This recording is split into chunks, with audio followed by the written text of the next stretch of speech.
Okay. Hi, welcome everybody to our New View program. Today we have Lilian Calvache talking about her country of Colombia, where she is now. And I'd like everybody who's appearing on the screen now to just simply say your name and where you are right now. Start with Mary. Hey, Mary Carlin, New York City. Mirta. Mirta Osorio. I am Colombia, but I live in London. Okay, Liz. Elizabeth Gould, and I live in Winchester, Massachusetts. And then we'll be hearing from Lily, who's in Colombia. Ginger. Ginger Metro from Gainesville, Florida. Kalu. She's muted. Okay, there she I'm comes. Kalu, currently based in Colombia. All right. Mario, can you tell us where you are? Mario Cordero in Mount Pleasant, South Carolina. We Oh. moved just 2 months ago from Virginia. Ah, you moved. You're South Yeah, Carolina. from Costa Rica originally. Oh, well, that's where Lily lives sometimes. And Yeah. I couldn't recall. Yeah, Costa Rica originally you're from. Well, welcome everybody. Okay. So, Lilian Calvache, I'm going to introduce her. She currently is in the center of civic unrest and upheaval in the beautiful country of Colombia. The people's hopes and visions for a better future are being suppressed by large landholders and other vested interests. She'll be telling us about current realities in Colombia, her projects for economic and social reform, and her team's high-minded goals and intentions. She'll also inform us about her cousin Freddy Calvache, a well-known Colombian journalist who recently died in exile in Switzerland. Lilian Calvache is an accomplished project manager with extensive experience leading international initiatives focused on social impact, economic justice, and sustainable development. She leads MCI, where she bridges the gap between technology and humanity, helping organizations achieve their goals through tailored strategies and innovative solutions. Her leadership in managing global projects has driven meaningful project proposals to completion and to,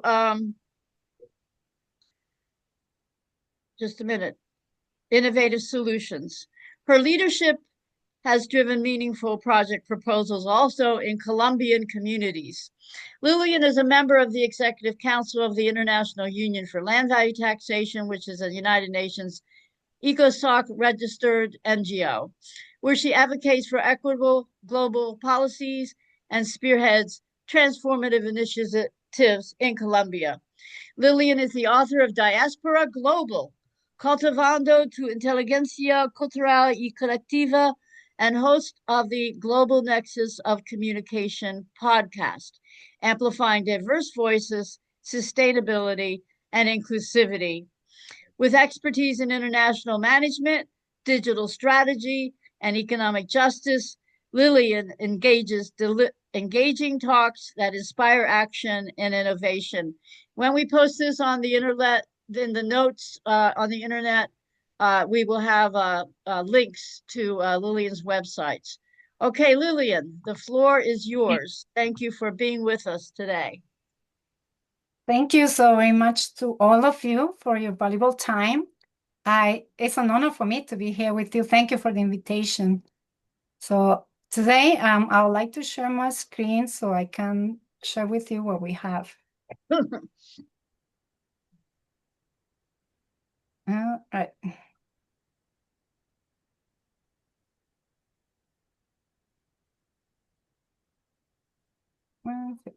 Here it comes. If you don't mind to tell me what is it that you see there? Okay, now we have a couple slides down, so I think yes, there you go. That's your first slide. Thank you. You got it. Thank you so very much. So today we're going to talk about a little bit about Colombia, hopes, fears, and future vision.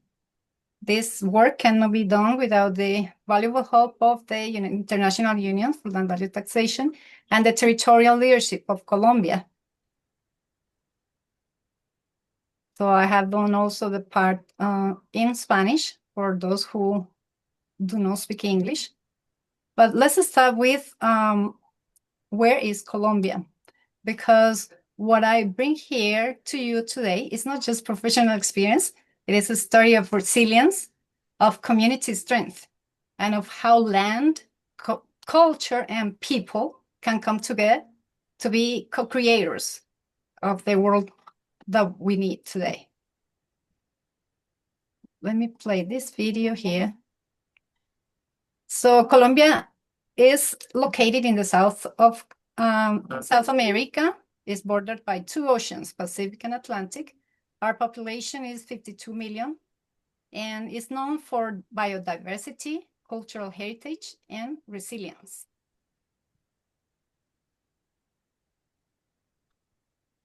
So in Colombia, every project begins not only with ideas, but with courage. And today I want to share with you how communities in my country are turning challenges into opportunities. And also why Cauca and Popayán, a historic place in the southern Colombia, are becoming a laboratory of social innovation. As you can see, there is green everywhere. We have the wide variety of birds. Nature is very known for having like places where you can come, have some good time rest, but also we have some challenges that I'm going to be talking about in a little bit. Cauca is in the southern part of Colombia. And in this particular context, we also have the capital, which is Popayán. As you can see, it's a small city, but it is also known as the White City, the University City, and also the Jerusalem of America. So to explain our work, I need to introduce you to the International Union for Land Value Taxation, or as we call it, the IU. This is an NGO with a consultative status at the United Nations. It advances on one simple but powerful principle: our earth, our birthright. So I want to share with all of you this international declaration that says the exercise of both common and individual rights in land is essential to a society based on justice, but the rights of individuals in natural resources are limited by the just rights of the community. Denying the existence of common rights in land creates a condition of society wherein the exercise of individual rights becomes impossible for the great mass of the people. You also can have a picture of the QR code and go to the website. I also have it in Spanish.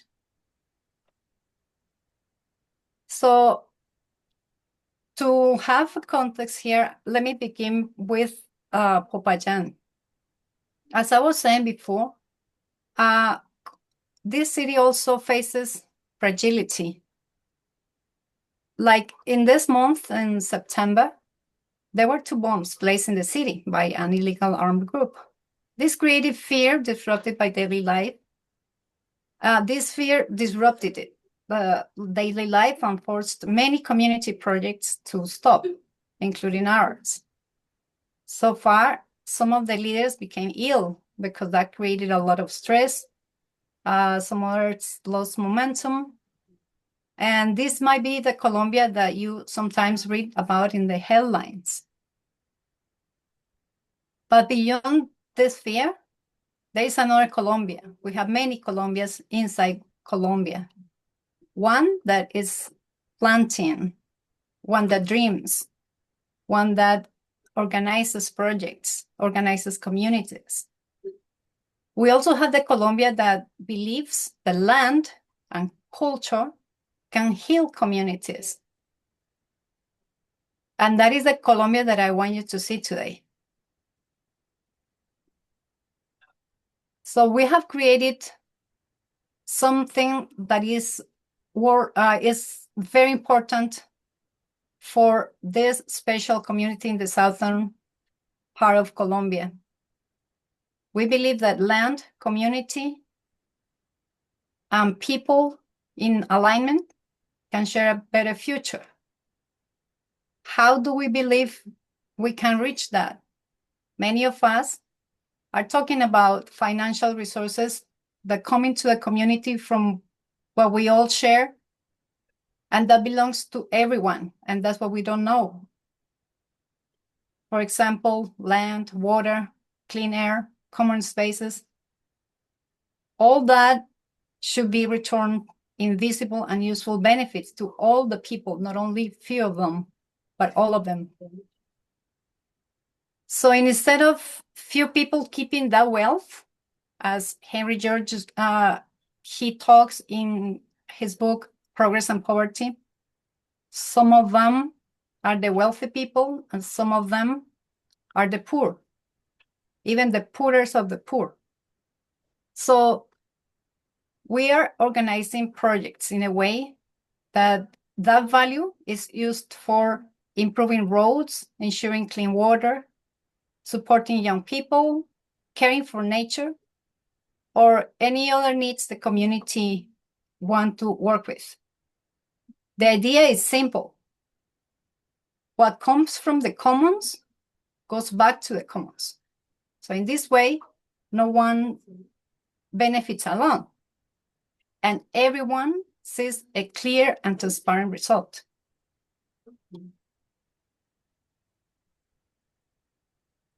So what's the dream? We dream a Popayan, a Cauca, a Colombia, a world where urban and rural communities control their own development with accurate land data, fair taxes, and transparent local governance. But we have found that there are some needs. We need space to converse with people. And in doing so, we have found that many places are empty or misused. Lots that have been abandoned, as you can see in the picture. Communities don't see the benefits from these spaces because they don't know better. And lack of visible resources for water, roads, housing, or fertile land. Those are the topics that we want to address. I want you to hear the story of this person. This is not charity. I want to clarify that this is fairness in action. So this person, although is talking in Spanish, has dreams, has a future, but the conditions where she lives now are kind of dangerous for her kids to be on the streets while she's working. Hoy es septiembre 10 de 2025, estamos en Popayán. Vamos a escuchar un proyecto, una idea que tienen aquí. Y estamos con Diana. Quiero presentarles mi negocio con los problemas que se sostiene día a día. Ajá.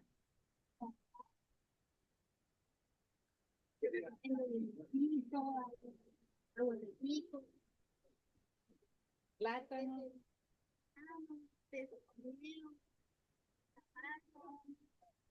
¿De dónde los traen? Esto viene de los lados de Morales. Una veredita que se llama San Tereno. Ajá. Ya llevamos tiempo con este negocio. Y pues queremos seguir adelante, vamos a una plaquita, cambiar de otro puesto, poner dos puestos, otro. O sea, queremos que el negocio avance, que sea grande, con el poder de Dios. Y sí, con Dios fuera mi destino. Ah, bueno, y con tu esposo, ¿no? Sí, con mi esposo. Pero ahorita sacando más mercancía. Ah, bueno, listo. Bueno, listo. Luego hacemos la segunda parte con tu esposo. Bueno, chao, chao. Well, as you can see, she has a big idea that if she had a piece of land where she can have her business growing, she thinks it's going to be a wonderful project that is going to make a better future for them. That's what she says in sum. But I want to have here a definition of what the steps that are taken now. We believe that strong communities start with clear maps and united voices. For that, I have created a project in Popayán through a memorandum of understanding with community leaders, schools, different professionals, for municipal representatives to financially support us. We have created a purpose, and it's very clear. We want to turn land value into accessible and participatory community use. We begin with diagnostics, identifying vacant or underused lots. We involve young people and leaders in mapping, training, and validation. We secure community use rights for one specific parcel of land. And then, together, we establish one visible micro-project chosen by the community itself. So the community has chosen this project to be helped. But it could be another project. It could be a community garden. It could be soil recovery. It could be pathways, green roofs, or small infrastructure. The point is not the size. The point is visibility and trust. And to guarantee the trust, we implement a simple but powerful rule.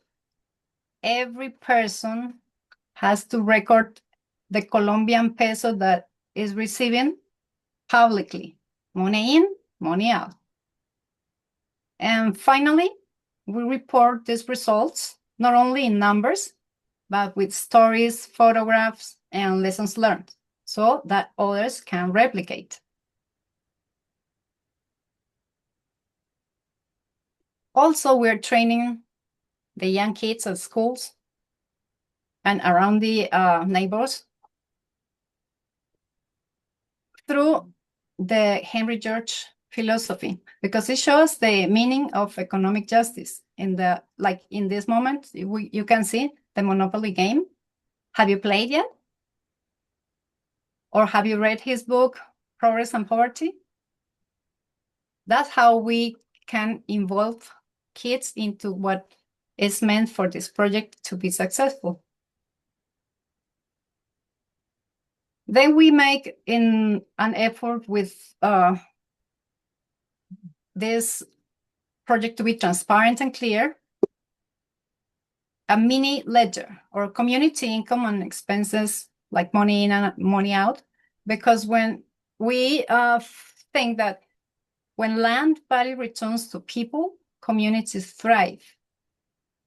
If you see some people in Colombia have a very good economical position, but some others lack of these spaces. See, these children right here are flying kites, are in a better community and a better spot. They are safe. Kids are playing around.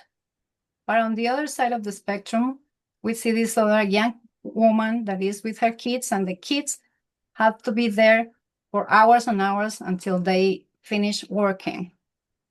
And that shouldn't be like that. Why? Because land is humanity's common heritage. So when land, in this case, when land increases in value, it's because of public investment. So why some people invest in some places, in some cities, and why they don't invest in others? So that value should return to the people, not just to a few private owners. That's what we conclude.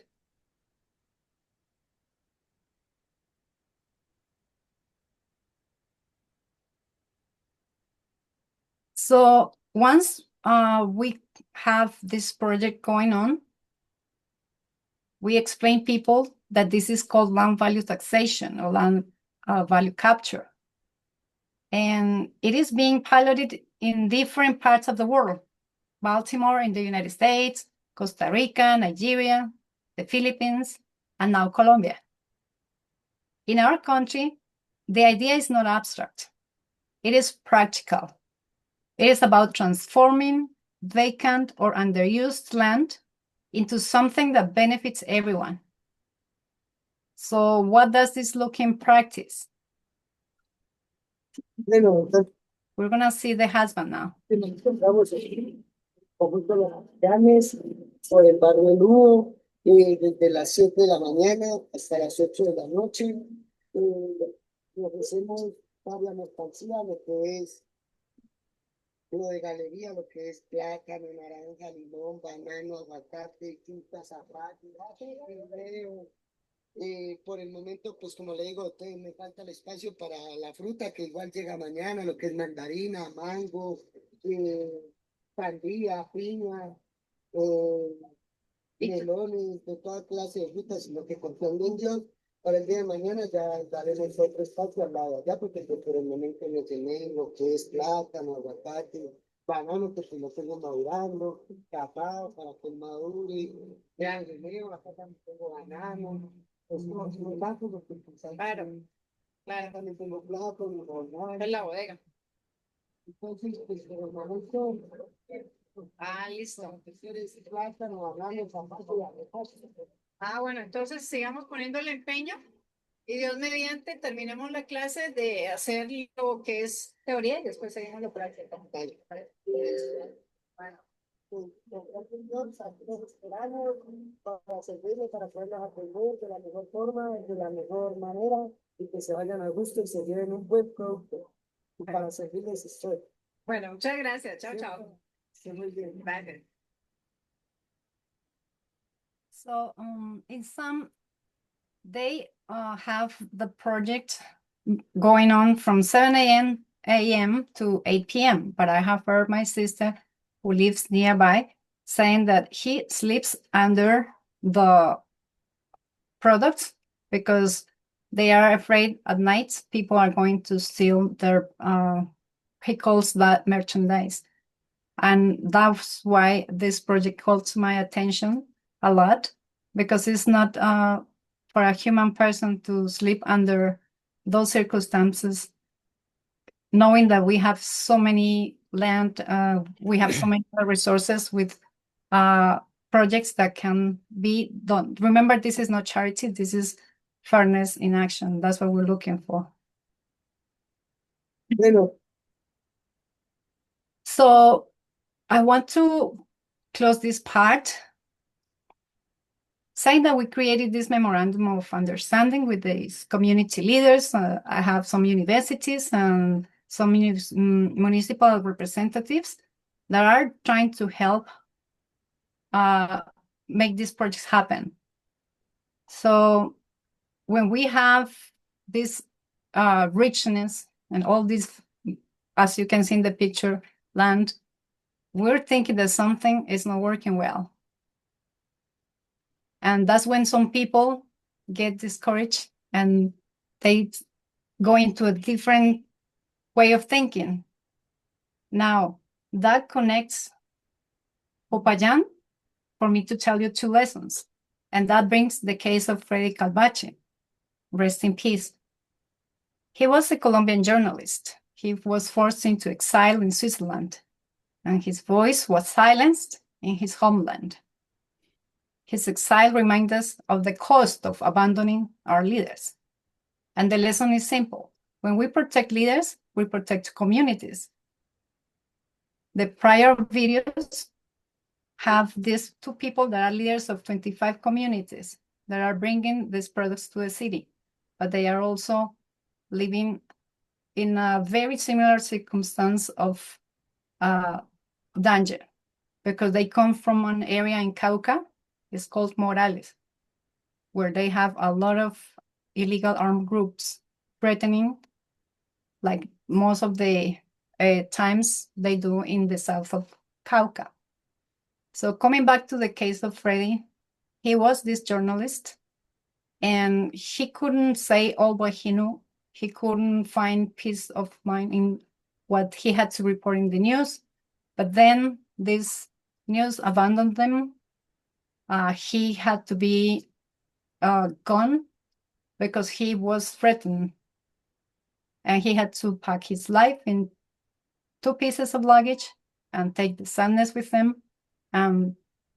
Suddenly in Switzerland, because of a stomachache, he found out that he had cancer. He was fighting with that illness for about 1.5 years. Then he realized his medicine was home. He started a campaign, international campaign, for him to go back to Colombia, but he couldn't make it alive. But he did it live. So there is something that is not working well. And take us to a second lesson, that change doesn't begin with millions of dollars, because many things can be done. We have to have dignity with fairness, with participation. And in Colombia, this is essential. Communities have suffered division, violence, and exclusion for decades. Our pilots are not only about land, they are about recognition, about ensuring that young people, women, indigenous, Afro-descendants, campesinos, and the diaspora all feel, I belong, my voice matters, my land is my right. And this is the deepest form of healing, as the German thinking Bert Hellinger once said, healing comes from recognition, not from exclusion. And there is a lot of exclusion happening in the south of Colombia. Well, in all Colombia, but more exactly, under these circumstances, we just focus on what is being said now so people can understand why this is relevant. And for us, it's important because you might be thinking, why should a project in Popayán matter to an audience in the United States or in London? But because what we're building is replicable. If a fragile city in the southern part of Colombia can use land value to create fairness and transparency, then larger, wealthier cities have no excuse. So we are building something that aligns with the Sustainable Development Goals. They look very good in paper, but we need to make them reality. These projects that we're working on with the help of the International Union have focused on the SDG 11, which is Sustainable Cities, SDG 16, Peace, Justice, Strong Institutions, and the SDG 17, Partnerships for the Goals. So what we're building here is global because land belongs to all of us. Its value must serve humanity. Thank you so very much. You have my contact there, and I want to leave you with this image. Like despite bombs, despite fear, despite exclusion, our people in Colombia still plant, they still dream, they still organize. And this is the Colombia that I want you to see. And I invite you to join us in advocacy, solidarity, in research, in dialogue, in whatever you think can help us so that everywhere, not only in Colombia, but everywhere, land value serves humanity. Our earth, our birthright, as the International Union has said. Thank you very much. Bravo, Lily, beautiful. And Carla is, everybody's clapping. Thank you. Thank you. That was really beautiful. Very touching, comprehensive, clear, full of feeling and inspiration. Thank you so very much, Lily. Are we ready now for Elizabeth Gould to have some comments as respondent? Yes, I'm ready. Thank you so much, Lily. It was inspirational.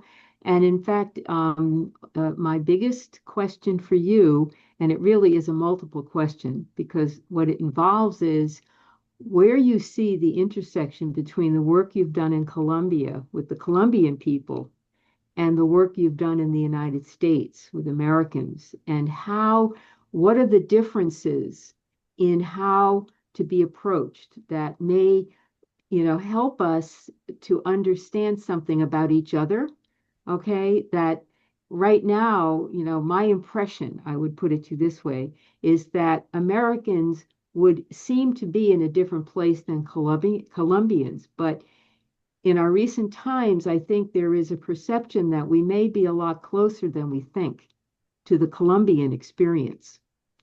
And I'm just wondering, from what you're seeing on the ground in Colombia and what you understand about the American situation, which it sounds from what you're saying that you may be having more success in some ways in what you're doing in Colombia than some of the efforts that we are hearing about put forth in the United States, that the whatever those systems are, that the interests that can crush these movements, they seem to be possibly more effective in the United States than in Colombia. I'm not sure, but that's part of my question for you, is seeing where there is common ground in how to approach people in the most powerful way that seems to activate what we all know we need from all of us in order to, I think, as you said, about, this is really about the fulfilling our birthright for all of us. So that would be I'm giving you, I think, a huge question. So I hope you will give me, what you feel is appropriate to address it. Well, thank you so very much for your beautiful comment. And yes, I have so many answers and I have no answers at the same time.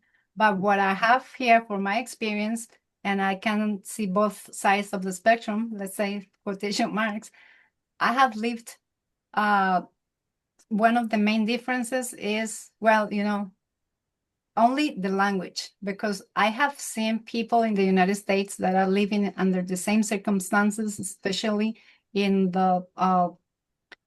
California, where I can see people that are living under very stressful circumstances. And I have been comparing what is it in the United States that we do not have in Colombia and vice versa. So what I think we have in Colombia is this hope, we believe in ourselves, we believe in what we can reach, we still dream, we still have passion for what we do. And also something that we do that is quite a little bit different is that, as I'm going to bring something that we called cultural intelligence. So it's not that it's bad or it's good, it's just different. So when I went to my sister's house and when I went to buy some plantains, because I love plantains, so she said, go to the corner and see the guys that are right there, buy it from them, because I always buy from them. So I went there, but when I saw that, it touched my feelings. So I was telling my sister, because she is the president of this community-based action. So she could do some kind of agreements with the neighbors. So she could do, like, they could pave the road, they could create a playground for the kids. So now I said to my sister, can you help me to create a project so this person can have a better place to offer his products? So it was touching for me to see the kids and all this long journey. So I was just doing like 1 week of research. So I was like, in the United States, we don't have like the freedom to go talk to a neighbor and say, hey, I see this person is kind of suffering, because we might get in trouble, because sometimes we in the United States, we want to help, but it's like the law is like very strict. So we prefer not to get into trouble. I don't know. It's just something that I think is too rigid, too like, I don't know how to describe it. I'm not speaking wrong of the United States. I love the United States too. And I thank for all what it has given me, because if it were not for it, I would not have the possibility to have known Alana and also all these projects. So going back to the answer, I think that in Colombia, we can give a person some kind of help that is not charity, but is, as I was saying, something that is born from our heart, and people can read the feelings. We know that we are not doing something wrong to help somebody. And first is like the main difference is that we're not an individualist community, we're a common community. It might sound redundant, but we think like in we more than in the US. We think I, but it's not wrong, it's not right. It's just like the way these two cultures are. But when you get close to these communities, you go there without fear of being sued, for example. I mean, in Colombia. But if you go and you want to help in the United States, somebody was telling me that you can be sued because even if you are in good intention, if something goes wrong, you will be the guilty person. That's one of the main differences. And also, what you were saying, another difference is the system in Colombia is more corruptly opened than in the US. The US has corruption, but it's not so open. So, for example, what I have discovered here in Colombia is that, let's talk about cadastral clarity. So there is a multi-purpose cadastral system with kind of like not clear information. But in the US, I think that if I go to the cadastral website, I can find information easier than in Colombia, because the system here is kind of like made for you to get lost and quit. And can I clarify, Lily? You're saying the cadastral system, people might not know what that means. It means the information technology of mapping who owns what land where as a public record. That's very key to our land rights, earth rights movement. We have to have the data. I also, as you speak, and then back to Liz, what's been gratifying for me when conversations with people from the global north and south come together is this Hopi Native American prophecy of the healing times is when the eagle flies with the condor. The eagle of the north, the condor of the south, which is the synthesis, the unity of the heart and the mind leading to wisdom. So I love these kind of conversations. Liz, Elizabeth, more from you as respondent?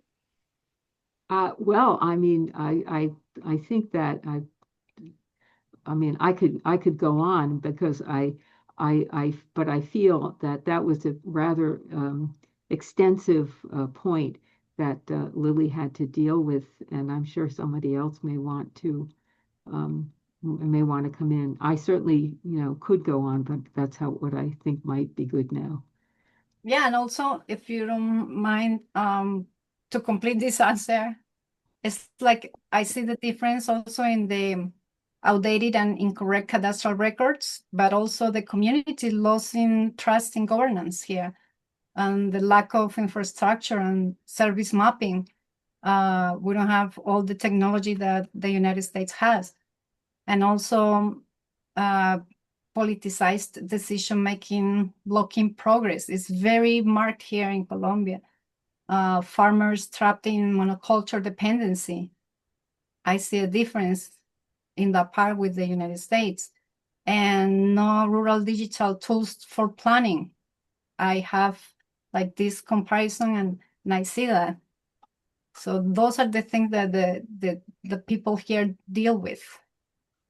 And I think it's better, and not better, but it's more accessible in the United States. And also the loss of trust in government that we share increasingly. Well, and yeah. The increasing realization that we got to make it work where we live, to decentralize from the in too many ways dysfunctional central governments. But of course, we need that global vision. So thank you. Okay, Liz, and then we'll open to Q&A. And you can put your questions, please, also in the chat, or you can also then use that raise your hand feature in Zoom. Go ahead, Liz. There is one more aspect to it that I may not have made clear I was interested in, And that is the aspect of, for instance, in the United States, we're dealing with the power of the state or the power of the local city or town we live in versus the federal government. And we know that that is a part of the problem. So whatever you're doing at these local levels, you're still coming up against these larger interests. And that is certainly, we all have a common experience that way. But I did wonder, because you have sounded to me as if you actually may have a better way of dealing with that in some way than we do. There may be something at your local level or your local ability, even though the technology may not be as advanced as it is here, that may be more important than the technology alone. And I wondered if you had an opinion about that. Yeah, thank you for that important question. I think it's the action plan that we're working on right now.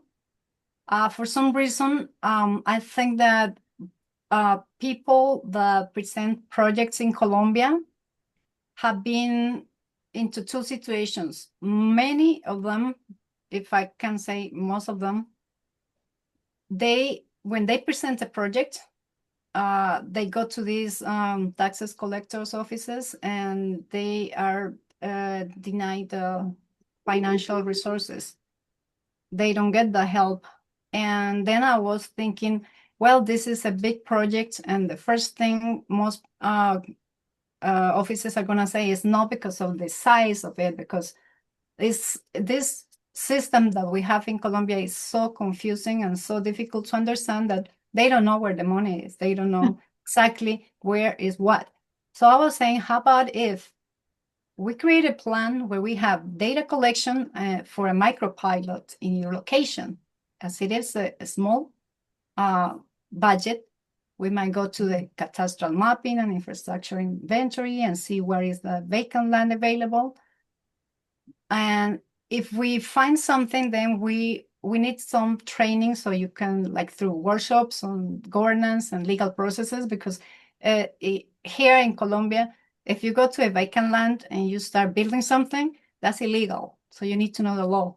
You might go to jail because of that. But then if you find like the professionals that want to work with you, well, this is voluntarily.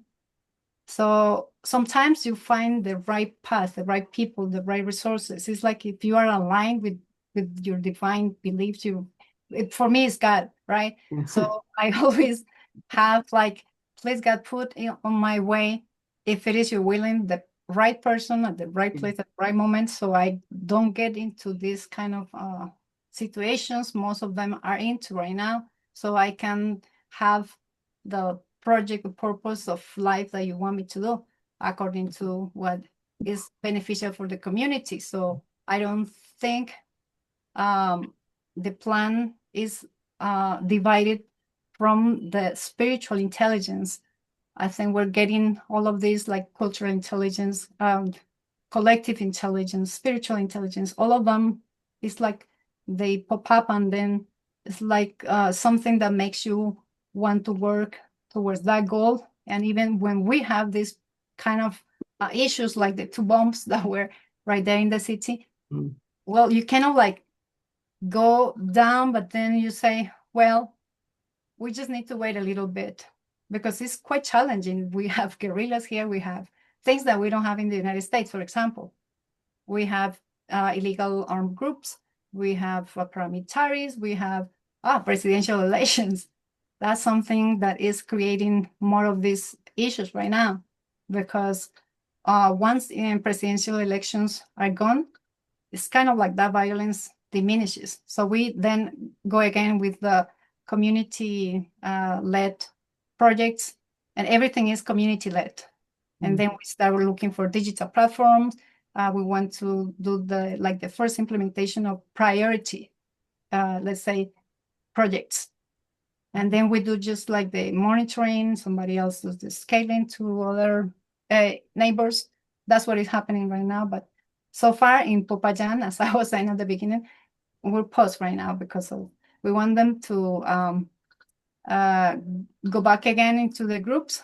But I was telling Alana, I don't want to have the International Union be responsible for something that could happen. So it's just for now, we just stop it. But the benefits that we tell the people, if we try to have a transparent land ownership or easier access to things here, I think we can go farther, because that's also different in the United States. Right there, you can have easier access to credits, for example, or fair property taxes. I would say fair or not fair, but you have a system there that you can understand. In the one that we have here, it's quite difficult to understand. Thank you. Thank you. Thank you. Q&A. Shall we move on to questions and answers? And at some point, Mary Carlin may interrupt us to give us the exact moment of the equinox, because this is a very, very one of the important centuries old traditions to honor the equinox times of the earth. It's in 20 minutes from now. Okay, 20 minutes. We're FYI. going to have you tell us. Maybe we'll try to ring a bell or something and Give you a 3-minute warning. yes, we'll have a quiet moment where we reflect on human unity and harmonic balance of day and night. Yes, yes, pray for unity. So please, people, comments and questions to this excellent presentation that Lilian has just given to us. Thank you. While you have questions, maybe I can ask you some of the questions for you, Elizabeth. Like in the United States, we could just start saying like which rural zones should be prioritized for the pilot, a micro pilot, and who in the municipality is most likely to co-finance, or how do we ensure political neutrality and continuity, because we don't want people to be used. So that's another thing that we're taking into account here. And also which leaders are trusted by the community. That's the most important here, because if we know who does what, and if they have the community trust, that's where we go. And what quick wins we could deliver in 90 days. That's our goal here, 90 days. You got a time goal, 90 days, hooray. Now there's a question from Kalu, who is now in Colombia and usually lives in the UK with her mother, who's here with us too, Merta.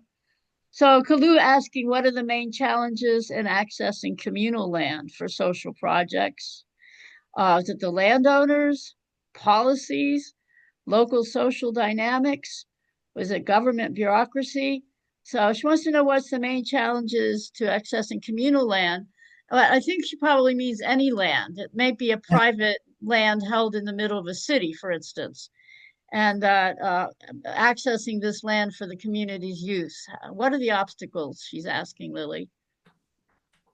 Yeah, well, the first obstacle that we have found is the secure seed funding for the micropilot, because some of the municipal governors or people that work in those offices say, well, we can secure this seat for you, but you have to vote for whoever. And we said no. And then we have to move to somewhere else to find these financial resources. And also the mapping is another challenge because of the tools that we don't have. As we do not want to, we call it here, sell our vote, then we have to find the tools to work with. So find like I forgot the name of this flying object, to just map the area and take the pictures. That's the one that is giving us a lot of work here. A drone? You're talking about A drone. Yeah, a drone. Yeah, thank you, Mirza. Drone, good. Yeah, a drone. So that's what people in Santander de Quilichao, which is another region in Cauca, is dealing with right now, but she's independent, so she said like she's just going to find it without the politicians' help. And also data collection is difficult because first, bureaucracy, as you were saying, Kalu, is very difficult. You have to create a letter and say so many beautiful things for the letter to be read. when you want to go straight to the point. In the United States, you just go to the point. But here in Colombia, you just have to put, like, we call it flowers and sugar, and then something. But that's another challenge. And also, it's another big fear that the regions have, especially indigenous communities. The Mayora, they call it Mayora, once told me, Lily, what I fear the most is that the public order is going to close the project. And there is also something that is called vaccine, they call it vaccine, which means anybody in the region that has or owns something, they have to pay these illegal armed groups. Otherwise, they will face consequences of not paying for that. So that's another big challenge. And the list goes on and on and on, but I think because of the time we have for the Equinox, it's almost there. I can give you more answers if you want to. I don't know, did I answer your questions, Kalu? He says, yes, the illegal tax. Being in the territory, sort of the fact of life of being in your particular location includes all these challenges. She's calling it an illegal tax, kind of an interesting way. Tax is a burden. And of course, we're talking about tax as a commons rent, to shift to the value of the commons for the people and not tax the people, not tax their labor, not tax the production, not even think of taxing that family who has a little fruit stand on the sidewalk and has to sleep underneath it to be safe.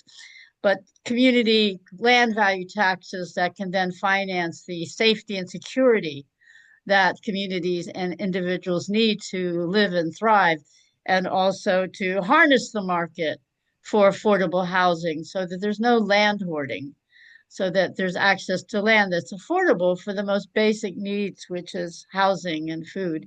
Merita, I think I saw your hand raise. Yeah. Lily, I want you to mention as well that about, I think it's 30% more or less of the land is in the Amazon. Yes, that is supposed to be owned. I mean, not properly, yeah, but they don't, it's not like a business because the community is supposed to look after the natural resources. Can you speak about, tell them, because this is something Colombia has, yeah?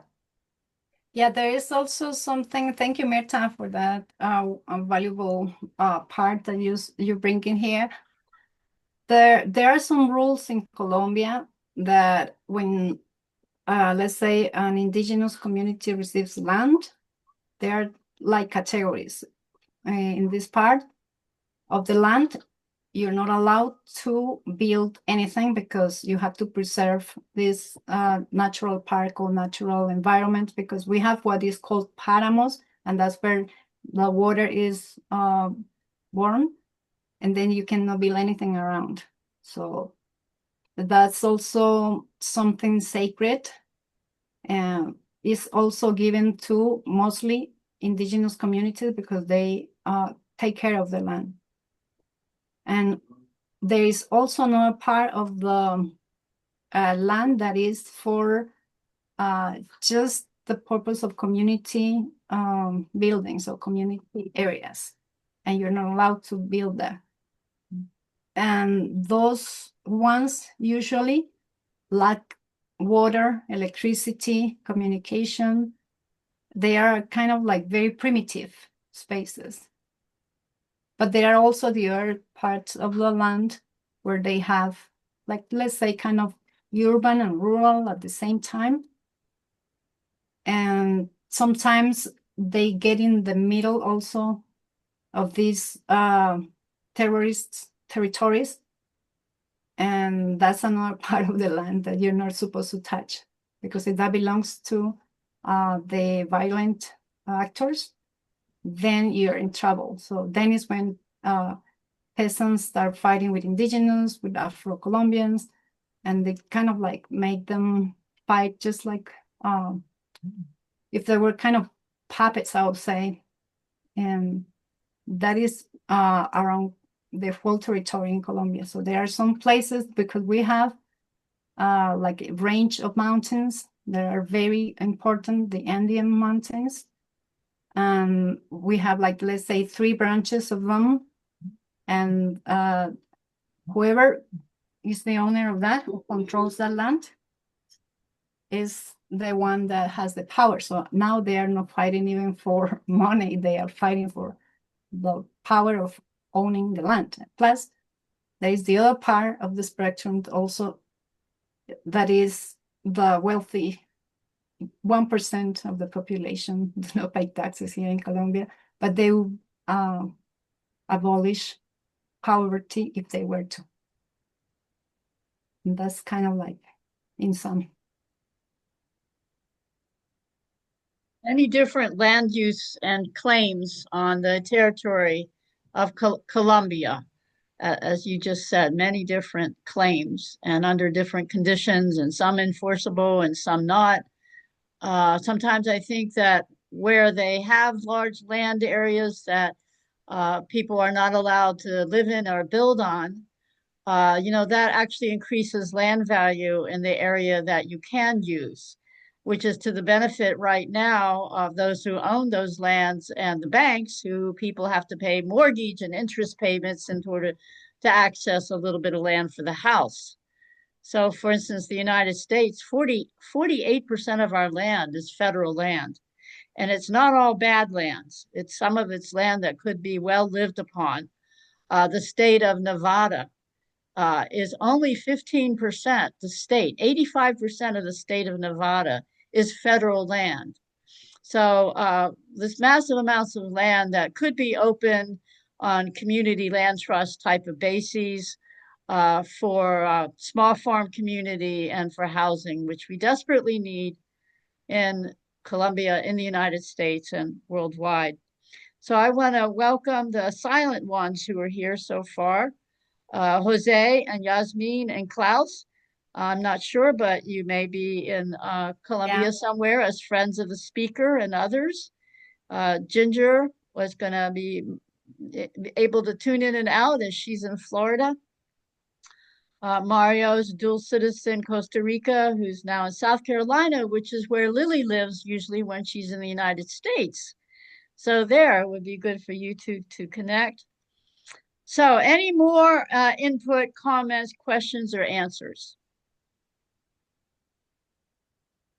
You can put it in the chat if you don't want to speak. I'd like to speak. Okay. Can you raise your hand button? Alana, I'd like to say something, if I could. Yes, please. Really, that was a very powerful presentation, and I'm so glad I was able to join this Zoom meeting. It's very timely, but these are issues that, they're really global. And I think there's more of an awareness of just like how unfair so many things are. And a lot of it just comes right down to money, like who's going to control it, who's got the power, I just found out, we've been fighting a casino that they want to put in right next to the UN. And it was, massive thing. It was going to be bigger than anything in the US. And we're like, wow, casino right there. Well, they just voted it. I'm like, people power, but it was community action who brought the attention to it. But again, it's moneyed interests. And instead of like, this place has been empty for 20 years. It used to be a Con Edison power plant. They took it down. It's just been empty. And we're just saying we're losing out on the value of that land. But certainly a better plan would be park space even and housing. That was the original approval, was for housing and a big park. Didn't happen. So, but I do want to say, it just has been so busy this weekend with International Day of Peace and the peace bell ringing at the UN and nuclear non-proliferation, more efforts, disarmament, and more. You just see people in the street worldwide. We want a better world. And, my own, emphasis on Earth Day on the spring equinox. No, Earth Day's every day. And it takes courage to be authentic and express what you feel, but we need more dialogue, certainly. And this is what an opportunity to hear really more ideas about really the Henry George thing and land value. This is educational for so many people. It needs to hear a broader audience. And, you know, a specific, you're working on a project, that's very hard hitting when you showed that family, you know? Yeah. So we have about 6 minutes. Okay, 6 minutes to the equinox countdown. Mary, you mentioned the building that they are, the land that they wanted to use for a casino. Bravo, that the people pushed it back. You and I both were very well acquainted with Dr. Harry Lerner, our beloved Dr. Lerner. He so wished to have that. I think it's a brown brick building right across from the UN that's been vacant.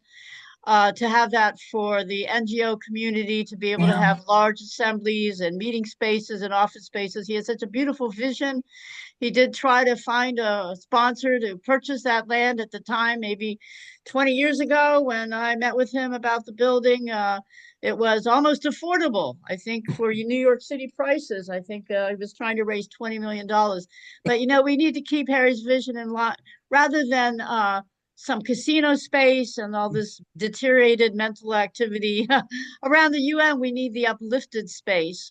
So we really should be lobbying for some building at the UN that's a major NGO building. Great. Yeah. And I want to also say, because this sustainable development issues, the Sustainable Development Goals, Agenda 2030, my heart aches because so many of the people I know are against the United Nations and they're against these Sustainable Development Goals.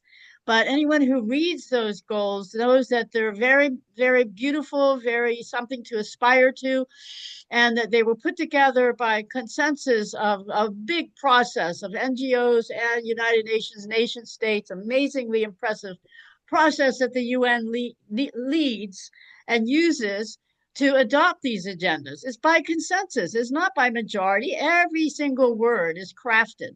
And so what happens is at the UN, but this is elsewhere, the moneyed elite, who happen also to control large amounts of land and resources, they are such a force still over and against the power of the people. So whenever good documents are created, they find a way to twist and turn it for their own interest.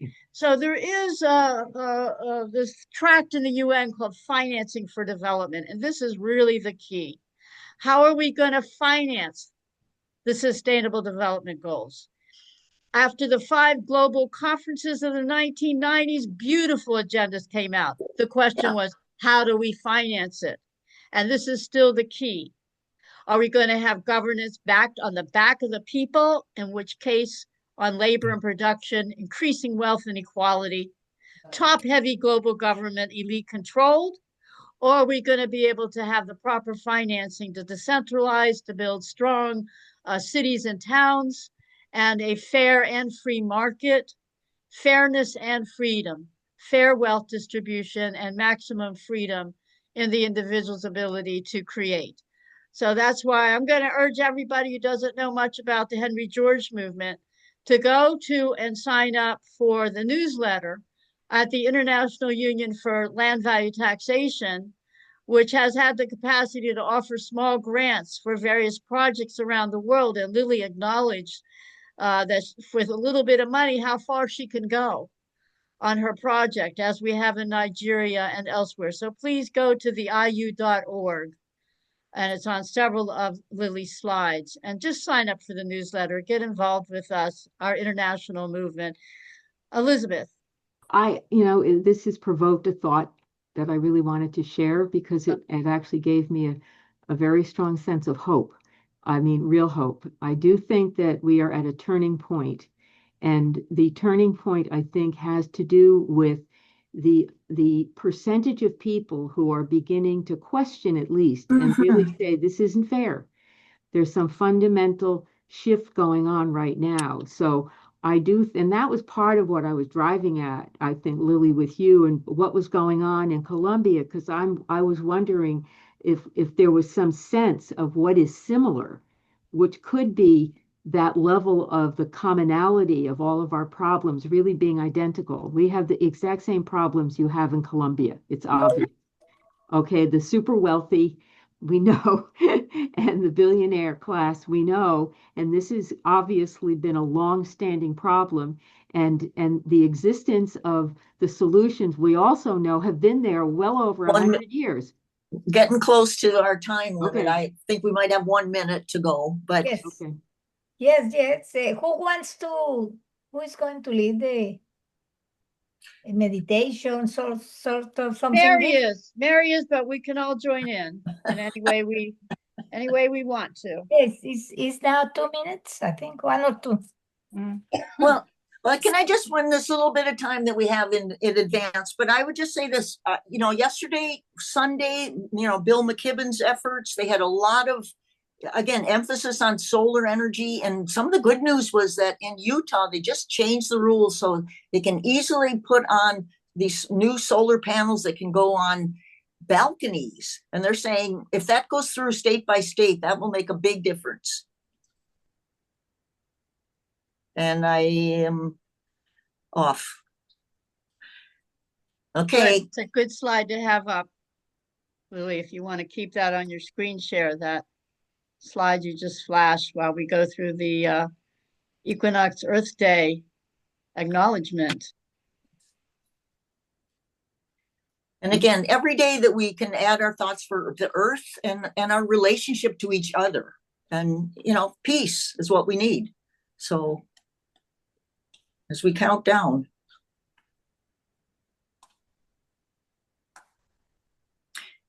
So I have one question. Is the same link for the Equinox Earth right now?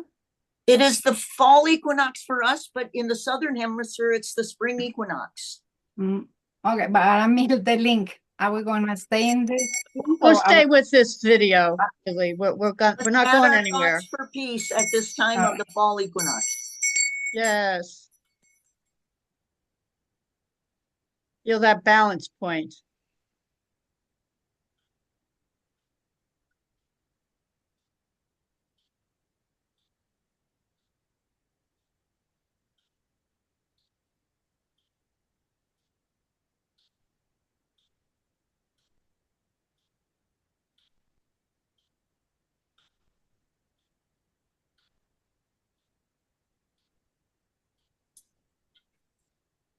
Toward the one, the perfection of love and beauty. The only one united in all the individual selves that form the embodiment of the master, the spirit of guidance.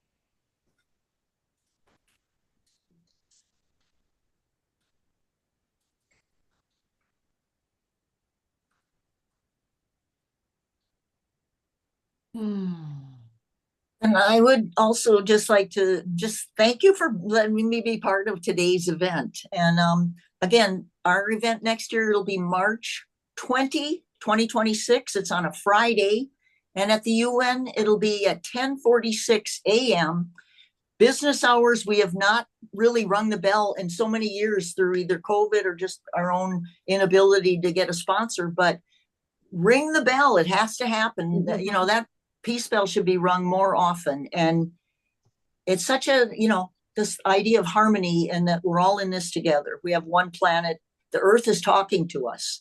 And peace starts in our hearts. So again, I want to thank everybody for participating.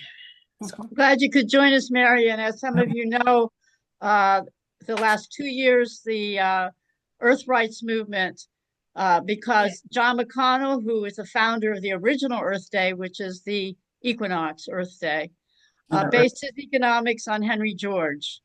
And he said any global governance should be funded by the commons rent.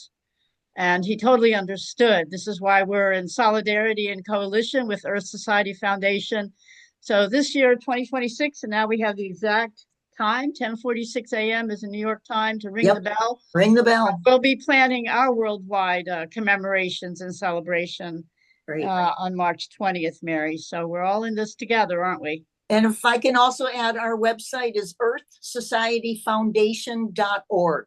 So we invite you to look at our website, join, and we've got a lot of good material. We've been doing this Earth Day for over 50 years. And again, my feeling is Earth Day's every day. And I think Mary has literally been doing this for 50 years, although she doesn't look old enough. And my birthday is Wednesday. Yay! Happy birthday! Happy birthday. 2 days. Wonderful. Thank you. Wonderful. All right. Okay.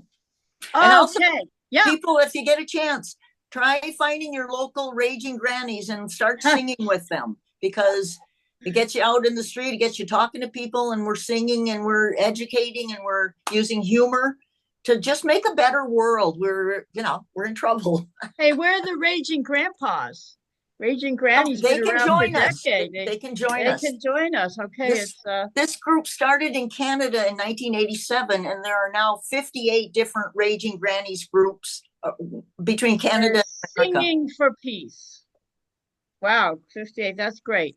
Okay. Right. Any concluding comments, statements, or we're going to at least stop the recording. If you want to stay on a little bit, I'll keep the Zoom open. Okay, so I think somebody joined. We've been having people join. That doesn't mean they want to speak to us. Okay. So the last one, the iPhone. It's Kisia. Well, they know. It's Dr. Kisia that just. That's Kisia. Oh, nice to hear. That just wrote in the chat. She's on the phone, so she may not be able to be seen. Okay. Right. Oh, lovely too. Yeah. Thank you very much, Lily. Sorry, I'm Mirka. Sorry that I come late, but I have to accompany my mother to the airport. Okay. And I couldn't make it earlier. But here I am. Good to see you anyway. And sorry, and have a good day. You can watch the video. It'll be recorded. It's recorded. We'll post it in a few hours. And Lily's hands up. Well, I just want to say thank you so very much, Alana, Mirta, Mary, Elizabeth, all the ones that have attended to this meeting. It has been very helpful to meet you all, and I am so grateful. I don't know what to say thank you, because if it were not for all of you, I would not be able to do these projects here.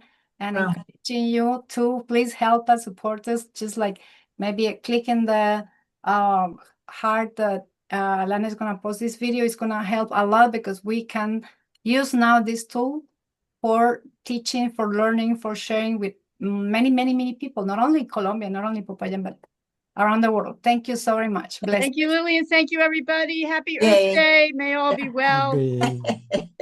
Bye. Bye.